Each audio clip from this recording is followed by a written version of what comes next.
Zij klemde zich vast en kwam nooit op de grond. Daar sprong alles wat poten had, wild in het rond. Een bijzonder begin van de dag van de morgen op het Holdersnest op de Harkema. De leerlingen waren voorlezen en datzelfde verhaal werd uitbeelden in een toneelstuk. Het barde alle keer in het ramt van de Bennenboekenwieken, die duurt uiteindelijk zet. Mij een extra beste thema, want het is vanzelfs echt beste dag. Ze kon het! Ze vond het zelfs echt iets voor beren. Zo leuk kan het zijn om iets nieuws te proberen! Na het toneelstuk doekten de band de lokalen weer in, om zelfs met de noos in de boeken te doeken. Ik lees ontzettend irritant. Dat gaat over een mug en die is dan heel irritant en die kan dan plegen en stekken. Het gaat erover een hoen. Dat is een hoen, maar die had een meestal lichaam, maar wel een hoenenkop. En die gaat dan achter al je boeven aan.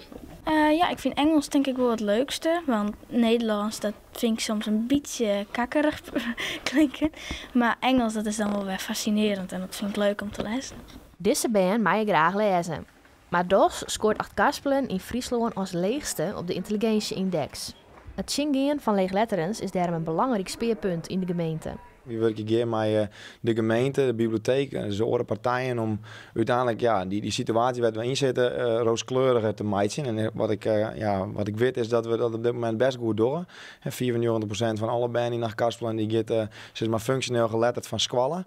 Dus in die zin denk ik dat er een nieuwe generatie omkomt. Maar het is natuurlijk wel een uitdaging om banden die nou zo prachtig ontlezen zijn, ook als ze 15, 16 zijn ontlezen te horen. Lezen is dus belangrijk. Maar vinden de band dat zelfs ook? Ja, best wel, want het is wel goed voor die spelling en zo. En het is eigenlijk gewoon, dan wist ik gewoon hoe ze maar lezen en typen en scrollen. Omdat die hersens die kunnen dan meer witten. En lezen is gewoon goed voor die. Hoe vaak lees je?